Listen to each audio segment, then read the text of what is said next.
Hi, everyone, and welcome back to Master Your Money and Mindset. I'm your host, Elizabeth Hiza, CMO at Barnum Financial Group, and today's episode is certainly a very special one. Today, we are closing out another year together, which means this is the perfect moment to pause, reflect, and reset both of your financial strategies as well as the way you think about them. So as you know, this show is all about the intersection between mindset and money. And at the end of the year is one of the best times to explore that connection because hopefully life does slow down a little bit. So no matter what kind of year you've had, financially, professionally, emotionally, you get to choose what you take with you into the new year. So today we're going to talk about three things. We're going to talk about how to reflect on your year with a little bit of compassion and clarity. We're going to review your financial life with a little bit of purpose. We're going to talk about everything from investments to taxes. And we're going to set some intentions for the year ahead. So this episode is equal parts conversation, guidance, and a little bit of a reset as we go into 2026. So you can grab a notebook or you could just hang out and listen, maybe by a fire. Maybe you have some Christmas music also going in the background, but just relax and think about this episode as a way to settle into the end of one chapter and the beginning of another.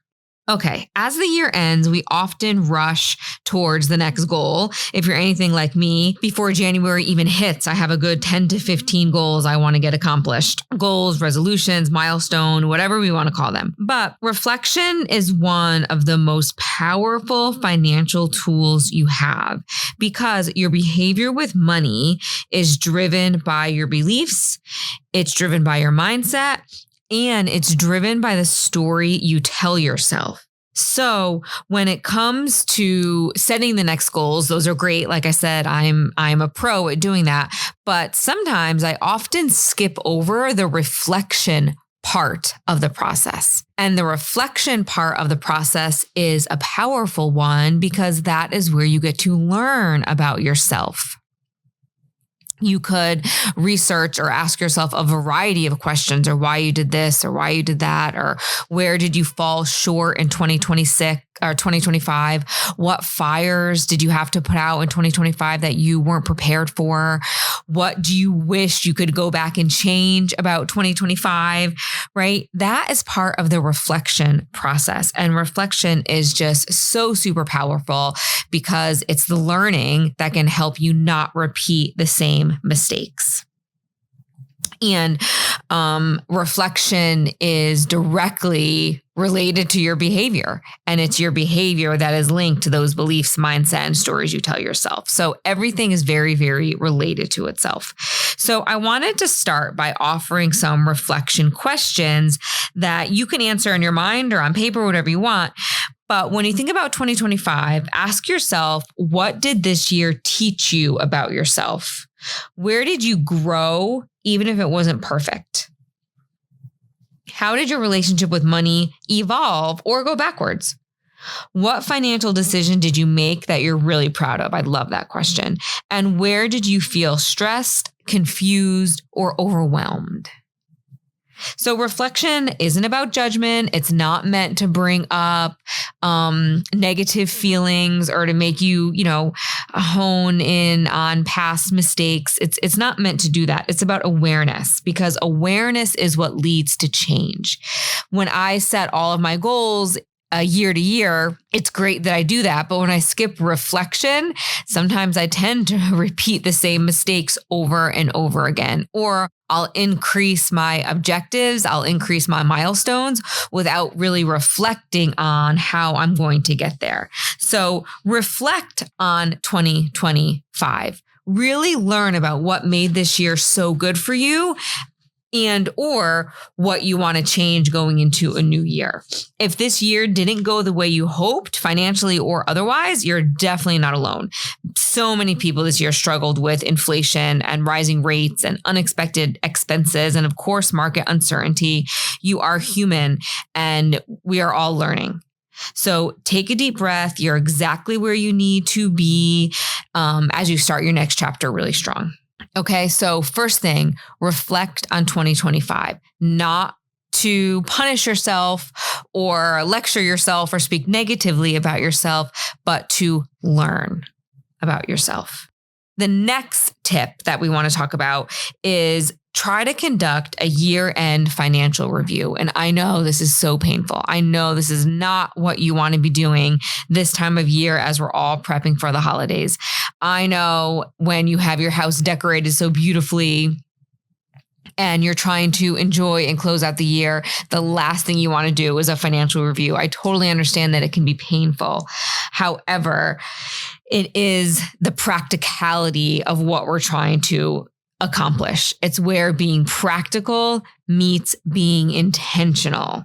So you kind of have to just buckle down and do this one. I recommend if you can just set aside 30 or 60 minutes, whatever you think you can do, and just try to deep dive into your own financial plan. If you don't have a financial plan, go into your budgeting apps, go into your banking apps, and just do an analysis of tactically what went well and what didn't. Do you know where all of your money went in 2025? And if you had to do the year over again, would you agree with where you spent that money, where you put that money?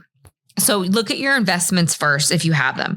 The end of the year is the perfect time to look at your investment portfolio because markets moved, interest rates definitely shifted, and the chances are your allocations drifted off course a bit. So you want to ask yourself, is your portfolio still aligned with your goals? Does your risk tolerance still feel right to you? Or do you want to invest a little riskier, or do you want to pull back and be a little bit more conservative? And then lastly, do you need to rebalance at all? Rebalancing just means that you're adjusting your portfolio so it stays in line with the long-term strategy that you set for yourself. Like we always talk about here, consistency beats timing and perspective beats panic. Long-term alignment always beats short-term reactions every time. So you had to deal with whatever the market threw at you in 2025. You had to make some adjustments, but now is a great time to say, okay, do I need to readjust? Do I need to reset? Do I need to rebalance or reallocate? Do I still feel comfortable with my current risk tolerance? The answer is yes, yes, yes, yes to all the above. Great. Keep everything as is. If it's no, adjust accordingly. Okay, when we think about taxes in a calm kind of I got this kind of way, year end is your last chance to make moves that can potentially lower any tax bills that you're going to have into the new year. So you always want to speak with a financial professional or a tax professional when it comes to any decisions with your taxes, of course. But here are just a few things to take a peek at. Your filing status and dependents, especially if there were any major life changes, you want to make sure all that's accurate. Any family strategies that you want to take advantage of, like gifting or using education credits. You want to look at your income timing. So if you're self-employed, you could defer income or accelerate expenses. Just take a look at that to see if it would help. Consider harvesting losses or managing capital gains when it comes to your investments. You always want to look at your retirement contributions to make sure that you are maximizing your IRA or employer plan or coming as close to maximizing those as possible. Charitable giving. This is the best time to look at your cash or any appreciated stock or even those clothing or toy donations that you keep dropping off or you keep meaning to drop off. And then lastly, any type of medical or adoption expenses, anything you could clean up and bunch together before year end. This certainly is not about mastering tax law. That's not what I'm here to do. It's just about knowing which levers you can pull now before the year ends to create some resets. But again, you always want to speak to a tax professional to understand what's best for you. That was just a quick, short, hot list of top of mind things that you could do. And next, you want to look at your cash flow and spending. So I know this is the most painful part, but you're going to want to look at how much did you save in 2025? What surprised you? Did you have any fire alarm or unexpected expenses that threw you off course? Where did you feel really aligned with your money? Where do you feel like you made really good decisions? And where didn't you? So again, Don't be upset with yourself here. Don't punish yourself, because this year-end review isn't about perfection. It's about adjusting the plan so it supports your goals in the following year. Okay, so we talked 1 about reflection, and 2, conducting a personal financial review. Okay. The last piece that I want you to consider doing before the end of the year is setting intentions for the new year. This is the part I love most, because in this section, we're talking about designing what comes next, truly designing the life you want in 2026 and beyond.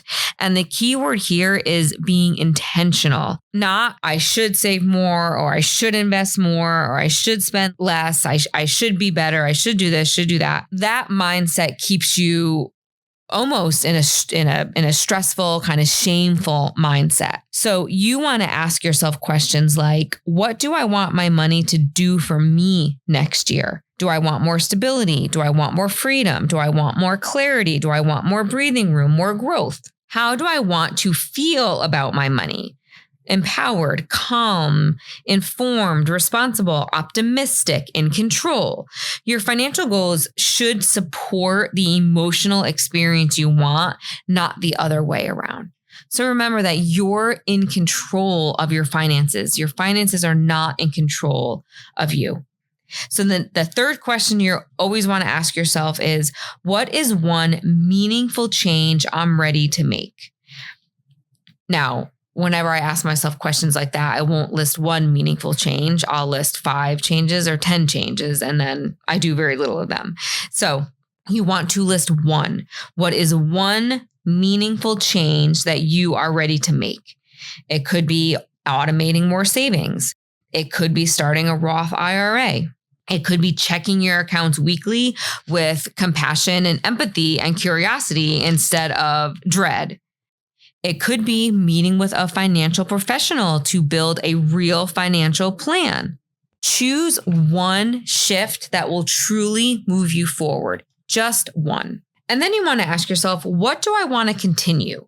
What did I think I did really well in 2025 that I want to do more of? We often forget this part because we take it for granted. But where were you really consistent? Did you start an automatic, putting some money into an automatic transfer into a savings account? If you did that, that's great. Congratulate yourself. Maybe up it by a few bucks, even if you only up it by $5. You're being consistent with what you want to continue. But where did you build trust with yourself? Any habit or any action or any mindset shift or attitude shift that you made in 2025 that worked for you? Note that as well, so you remember to bring it into 2026. And lastly, this is one of my favorite questions, but you want to ask yourself, who do I want to become financially?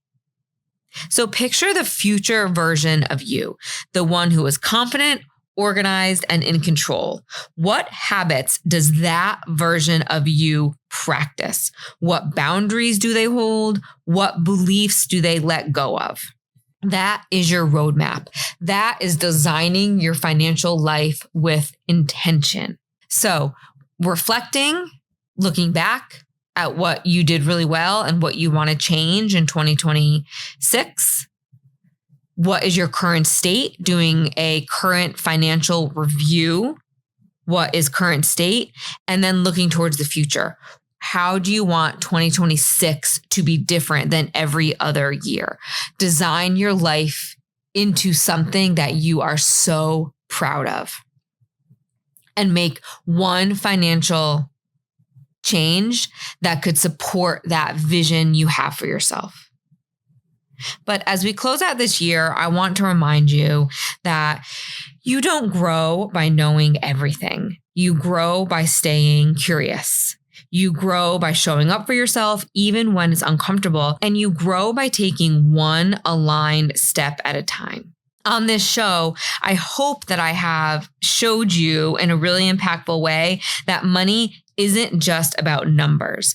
Money is the way you handle your money is a true reflection of your goals, your values, your life. Every year you get a chance to refine and strengthen that connection. So give yourself credit and celebrate your progress. Honor all of the resilience that you showed up with this year, all of the restraint that you showed up with this year, and step into 2026 with clarity, kindness, and intention. And truly, I thank you. I thank you for being a part of the Master Your Money and Mindset community. I thank you so much for listening, for learning, and for letting me be a part of your financial mindset journey. I am truly grateful for you. I cannot wait for everything we'll explore together in the year ahead. Again, I'm Elizabeth Hiza, and this is Master Your Money and Mindset. Happy New Year, and I will see you in the next episode. Thank you for listening to Master Your Money and Mindset. You can find these episodes on YouTube or wherever you listen to your podcasts. Don't forget to like and subscribe if you enjoyed what you heard. You can follow Barnum Financial Group on LinkedIn and Instagram. Thanks so much. All opinions expressed by the program participants are solely their current opinions and do not reflect the opinions their respective parent companies or affiliates or the companies with which the program participants are affiliated. Investments or strategies mentioned in this program may not be suitable for you, and you should make your own independent decision regarding them. This material does not take into account your particular investment objectives, financial situation, or needs, and is not intended as recommendations appropriate for you. You should strongly consider seeking advice from your own investment advisor. Securities and investment advisory services offered through qualified registered representatives of MML Investor Services, LLC. Member SIPC, 6 Corporate Drive, Shelton, Connecticut, 06484, telephone number 203-513-6000.